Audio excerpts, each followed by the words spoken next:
He has made everything beautiful in his time, and he has set eternity in human hearts. Isn't it great to be the human race today? And it's great to have you on Hope Today. I'm Amy. I'm here with Tom and with Sydney. Tom, what is happening today? Well, it's great to be human, right? And we're going to hear a little bit more about that. But let's say you're blessed that everything's going well in your life, then suddenly your whole world is turned upside down. I'm sure some of you have been through times like that. Well, that's the story of Christian artist and married couple Jodi King and Chris Rademaker. They will be with us in just a minute to tell us the story of their home that flooded in 2021 and what God has done in their family and in their ministry as they've come through this tough time. It's going to be a great conversation, great music too. Yeah, really looking forward to this conversation. You know, we always love to hear the stories of how people have overcome, and there's always a spiritual lesson. There's always hope for us when we hear those stories. And we have such an action-packed show because we have stuff coming up even later, Tom, a big thing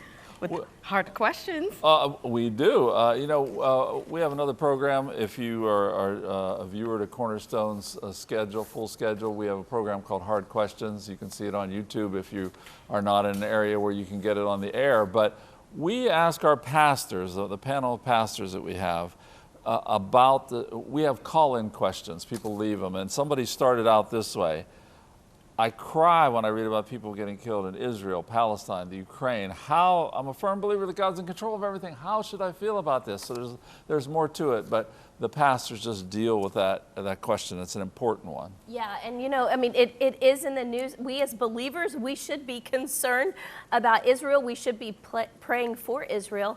At this exact time last year, we were actually in Israel. And I was thinking about even the tensions we experienced then, and it was a time of peace. But, as we crossed over the border into Bethlehem, our Jewish driver got out of the car, and the Palestinian Muslim drivers got in to drive us over the border. There was tensions, there are guns, there's walls, there's gates. So there is something tangible there. So what I want to know is, are you praying for them? We can't just complain about it, be upset about it, but we've got to put our faith into action, Sydney, and we have to pray for the peace of Israel. It is scriptural, it's biblical, and that's what we have to do. Yeah, even before we came on air, our executive producer, Dave Tucker, he told me about how there was another, incident that happened with Hamas. So there's a lot going on right now in Israel, and as many of you know, this is my last week on Hope Today, and I'm starting a new venture called The Glory Hour, and it's because of these moments, it's because of what's happening and shifting in our culture and our history that we're seeing unfold is the very reason why I'm starting the program. So I'm going to actually share, so you want to stay tuned, more about when it's going to debut and our first guest. So super excited to share that with you because it's going to be very, very timely. You'll see the prophetic significance as well. Oh, it's going to be great. Yeah. It's going to be great. Well, since their debut 10 years ago, Love and the Outcome have been one of the top husband and wife duos in Christian music. Jodi King and Chris Rademaker are known for their magnetic live performances and their authentic style of worship. Check out this snippet from their latest single, Human. God is good, life is hard. It's not one or the other. I've been on both sides of black and white and found a few new colors. When you're far from okay, just know I've been there too. There's no perfect words to say, but here's what I'd say to you. You're not broken just because you're wounded. You're still worth it when your almost turns to ruins. Sometimes you climb a mountain you thought it was gonna move. God may not take your pain, but you know He will take it through. You win, you lose, you fall, you get some bruises. That just means you're human. You're not broken just because you're wounded. Powerful words. And you're going to hear more about that and what Jodi and Chris went through. Let's welcome them now to Hope Today. Hi, Jodi and Chris. Hello. Good morning, friends. Well, good to have you. I want to talk to you about what you went through. But first, let me ask you about the name, Love and the Outcome. Where did that name come from? Well, it took us a long time. We knew who we are, but we didn't know what to call ourselves because we were two separate bands. We fell in love and joined forces. We're like, okay, what do? We just do Chris and Jodi? God is love.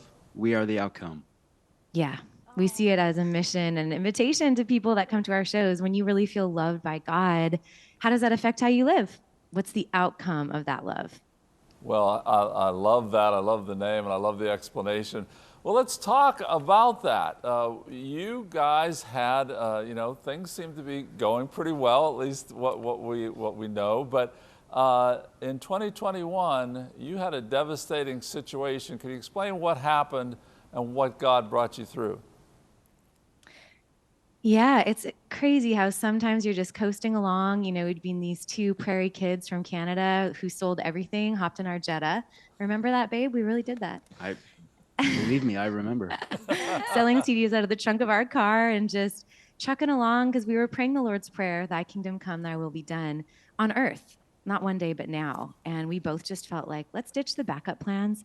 Let's get out there. What we have to share is our songs. And so we started just singing our hearts out and always sold enough CDs to get to the next venue, which is saying a lot. Canada's big. So, there was something there. Ended up in Nashville, opened for the Newsboys, signed a record deal. It was like, oh my goodness, all our dreams coming true, better than we ever expected or imagined. And then fast forward a couple of years, and Chris went outside during a massive thunderstorm in our neighborhood and to help some elderly neighbors escape their house that was flooding. Yeah, it had been a storm all night, lightning, and our son couldn't sleep. So I was with him in his room, and all of a sudden I heard this noise, and it sounded like yelling. And so I went outside, and our entire neighborhood was underwater. They were And- sending and rescue boats. Our neighbors were under 3 feet of water. They were just standing on their porch. So I ran out there and helped them get to their car, which they had already moved. Just I didn't know, and we escaped. And we spent the night in Stephen Curtis Chapman's management office, which was up on higher ground. So thank you, Uncle Stephen. Yeah, it was the beginning of what we didn't know at the time, 2 years of, we called ourselves purposeful wanderers. We had a purpose to share what God was doing, how God was sustaining us while living out of a suitcase and wandering from place to place. We totally ignorant of how long it takes in Nashville in 2021 at the end of a pandemic to put a home back together. And we hadn't budgeted or planned, right? We don't plan for disaster. We don't plan for tragedy, but we do plan to just be connected to God and figure out how to put one foot in front of the other and continue to show up for your life. So we lived out of suitcases and, with our two little kids, and eventually raised our house 5 feet off the ground, moved back in. It was our youngest son, Ziggy's birthday wish. I want my birthday party in my house. And so that was our prayer. And we got in a day ahead of his birthday. Well, and we're going to be showing a music video after our discussion here, where it actually shows your house up in the air. It's amazing. And even, was that water coming out of your guitar case, Chris? And that one, you pick up a big case and water just pours out of it.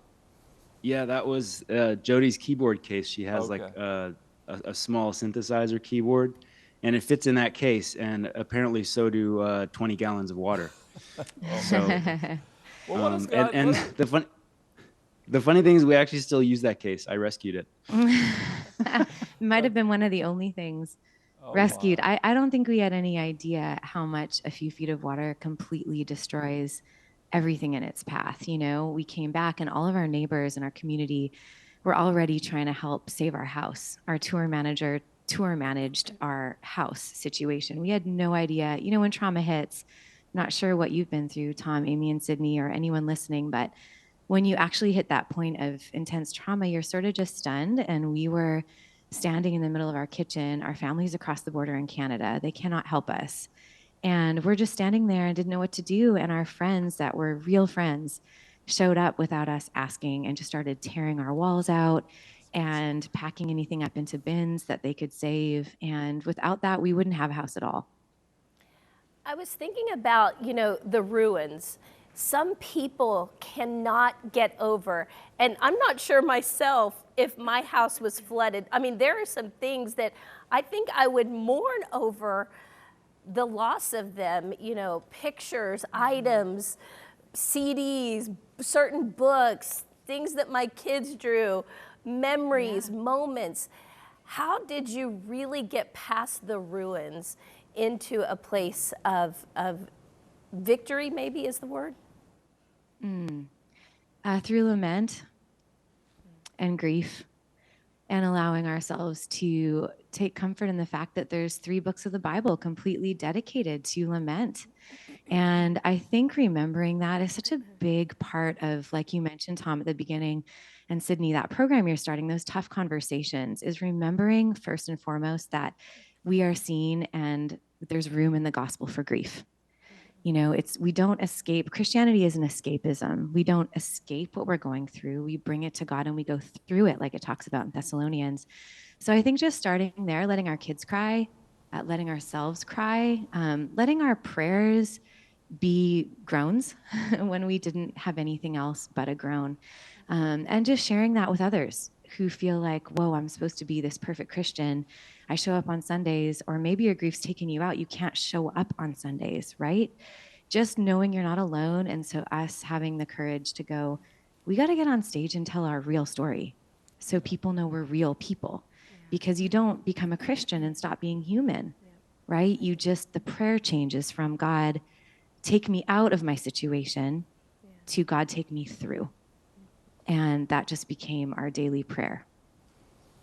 Yeah, you know, I've got a dear friend who's a Chinese Christian, and he said to me one time, he said, you know, the Chinese church has a real theology of suffering that I don't see in the Western church, because we haven't really suffered like that. What has God showed you? I mean, you have a book, You Got This. You had to add some chapters to that book after this situation you went through. Can you just explain a little deeper? What has God taught you through this time of suffering? Yeah, there was some new content, you might say. During the pandemic, I really felt God, Holy Spirit inviting me to share just how to ditch perfect and show up for your life. Because as a woman, as a mom, as a wife on the road, I live my life in public so much, and I never really get it right. And I realized that wasn't the goal at all. It was just to keep showing up and let God hold me together. And so that's where the book started, a devotional, daily devotional to how to show up and ditch the perfect part. And then after our house flooded, I was like, oh man, I'm not worrying about ditching perfect. I'm just trying to survive. And I can't be the only person who's done everything right and life has still gone wrong. Because I think sometimes as believers, we feel like I've done A plus B equals C. I've been obedient. I have toiled. I have planted seeds. And now the harvest is supposed to look like this. But sometimes God says, that's my part. I just want you to keep digging in, keep showing up, and I'm going to use the hardships to actually be the testimony, right? We can't have a testimony without a test. So the added chapters are really just the verses I clung to, the songs that we wrote, and the stories we have that talk about how to go through life and not take a pass, but continue to show up when it gets really hard. So, Chris, is everything done, or is there like a honey-do list of things that still are happening at the house? Or you guys are real good, really in good shape, everything taken care of? You know, Tom, I'm the least handy person on the planet. And so I left a lot of that to the contractors, but there were some things that were like, I think I can probably do that. Yeah. So the insulation under the house is almost done. I'm still picking fiberglass splinters out of my hand. That's the job nobody wants to do, let me tell you. Well, nobody. Yep. So here I am. This musician life, it provides really busy, like we're about to go on a Christmas tour and basically bring Christmas to people all over and miss archery. But it also leaves you with this downtime where you're like, I guess I could do the insulation. Yeah, I guess I could. Well, thank you for not calling me to help with the installation. I'm glad you were able to take care of that. But thank you so much, guys. No problem. Hey, we're going to see your other music video on I'm Not Lucky, I'm Blessed. Anything you can just share with us real quick about what we're going to be seeing here? Oh, sure. We wrote that right before our house flooded. So talk about redefining blessing. You know what I'm saying? And so we're like, what does it mean to have a hashtag blessed life? And it turns out it doesn't really have to do with fame and fortune. It has to do with being connected to our creator. And so we just clung on to this song as a song of hope for us. And hopefully anyone tuning in today, hopefully this reminds them that you are blessed when you just stay the course, walking steady with God. Well, thank you so much for being with us, guys. And here is Loving the Outcome with I'm Not Lucky, I'm Blessed.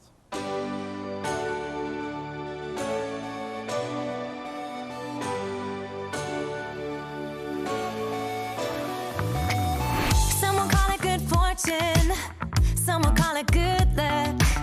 Someone say that the stars align, but in my mind it doesn't add up. No. Someone call it good timing, but I know more than anything I live in victory, 'cause I'm a child of the King. Not one battlefield did I win on my own. Every bounce that ever went my way, I know. I'm not lucky, I'm blessed. I can't deny it. I'm not lucky, I'm blessed. Why try to fight it? I'm not lucky, I'm blessed. I've got a good life. I'm not lucky, I'm blessed. I must confess. I'm not lucky, I'm blessed. I'm not lucky, I'm blessed.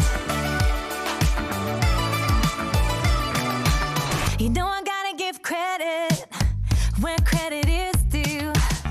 Every good thing that I got, I only got because of you. Yeah, no four-leaf clover and no good luck charm. The only thing I'm counting on is your everlasting love. Not one battle here did I win on my own. Every bounce that ever went my way, I know. I'm not lucky, I'm blessed. I can't deny it. I'm not lucky, I'm blessed. Why try to fight it? I'm not lucky, I'm blessed. I've got a good life. I'm not lucky, I'm blessed. I must confess. I'm not lucky, I'm blessed. I'm not lucky, I'm blessed.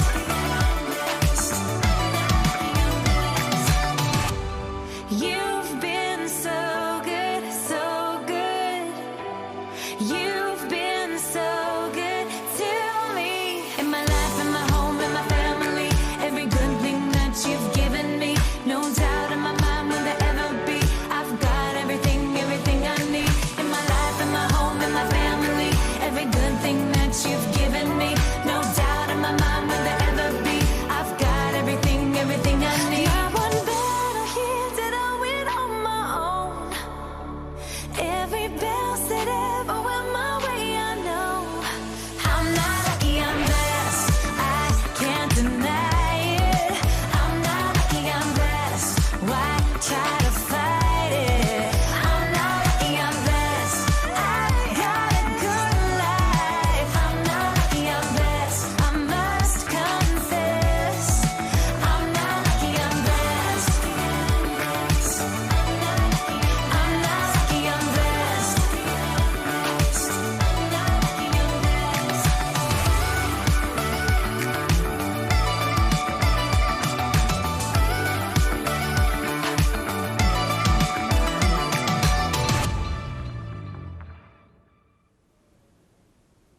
Wasn't that just so hopeful, incredible to see just the transformation in the midst of the hardship? And you know, blessings do come in the midst of hardship. And we're going to go right now to a hard question segment about Israel. Take a look.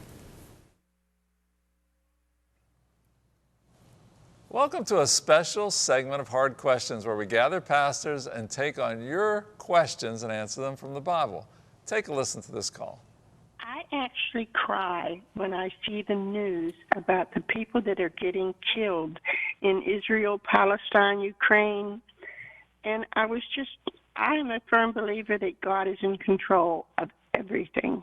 anything that happens, God knows it, and I trust him. And I can't understand how I should feel.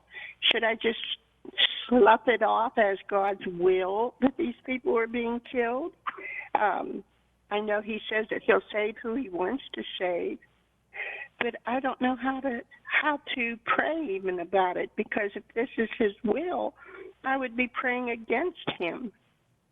I don't know if this is what he has planned, and I just don't know. How should I feel about people being murdered like that? Thank you for that question, and I know that is a question a lot of us have, and it's very heartfelt. Thank you for it. And Pastor Jay, I'm going to ask you to comment first. You know, I think that in this whole thing, there's a big battle. There's a lot to tackle there, but you're talking about murders and killings. There's two different things. When people get killed in war, that's one thing. When people get murdered, it's another. And you take a look at what's happening over there. I think one of the things you have to differentiate is the difference between Hamas and Palestine. Palestinians that are over there, whether or not they like Jewish people or not, and there's this constant duel. The people of Israel did not go over there starting a war. Hamas declared war on Israel. And so as a result, now people are going back into there to recuperate the hostages that are over there, and people are dying as a result of that. So it's a sad reality that is happening, but I am a firm believer that a lot of these people that are talking about free Palestine and things like that, I don't agree with that. I don't believe that innocent Palestinians should be killed. That's not what we're looking to, what Israel's looking to do or America's willing to do. But I do think it is important to understand that Israel has a right to defend herself, and she has a right to go in there and recover those hostages that are there. Well, those things are definitely true. I think she's really wrestling with the death of any type, right? Yeah, and I think there's a couple of things that I would like to say to you, and that maybe a lot of you are struggling with this. On the one hand, we want to affirm that everything that happens is according to God's purposes and plans. God has decreed all things, even the wicked are for the day of doom, the day of evil, and even the betrayal of Judas, which God hated, was decreed by him, in the Psalms 900 years earlier, that this would happen, this friend of Christ would betray him. So, on the one hand, do we see all these atrocities and so forth, and we see, I think we see Romans 1, the wrath of God is being revealed from the heavens. Why is there thorns and thistles? Why is there death? Because God judged man's sin. So that's here. And we see that. But that doesn't excuse and that doesn't justify when people do evil things and wicked things and they break God's law. And that is always against God's will for humans. So, Judas couldn't go and say, well, I read back in the Psalms that Christ's best friend's going to betray him, so I'm going to fulfill the will of God and be a hero. No, he didn't do it for that. He did it for 30 pieces of silver. He did it for wicked reasons. And yet, God is so powerful and so wise that God had already arranged for that Judas's evil, wicked heart would actually be responsible for Christ going to the cross to save us from our sins. That's how big God's plan is. And that's what we have to get our hands around. So, I don't know what's going on. I don't know why these wicked terrorists are murdering, the Jews in Israel. It's wicked, it's evil. What my job is as a Christian is to trust, okay, God's in control, just like you said, that. But then pray. The Bible tells we're to pray for all sorts of people, kings and men and all in authority, that we would be able to live peaceable lives. And so pray for God's justice. Pray for God to rescue the wicked, or to rescue the righteous, to rescue the innocent, and to judge. And there would be justice. But I think you can do that and trust in God at the end of the day. We should always pray for good to all people. But, God is going to do what God does. That's not our business. Our business is to cry out to God, to glorify himself, to save his people. Absolutely. Yes. Pete. The Bible says Jesus was a man of sorrows. So those sorrows you experience, that's an emotion. You are sorrowful for what has taken place. So don't condemn yourself for being sorry. And Jesus' emotions of angers. And I want to give Dr. Glaze a chance. So go ahead, buddy. Well, I think that Israel has been the brunt of a lot of attacks. And, they are a small country in comparison to everybody else that's over there. And so I'm kind of like what was said earlier, they're just trying to defend themselves. Yeah. Well, pastors, thank you. And again, I just want to reiterate, it's always God's will for you to pray against evil. No question about that. Continue to pray. Thank you for the question.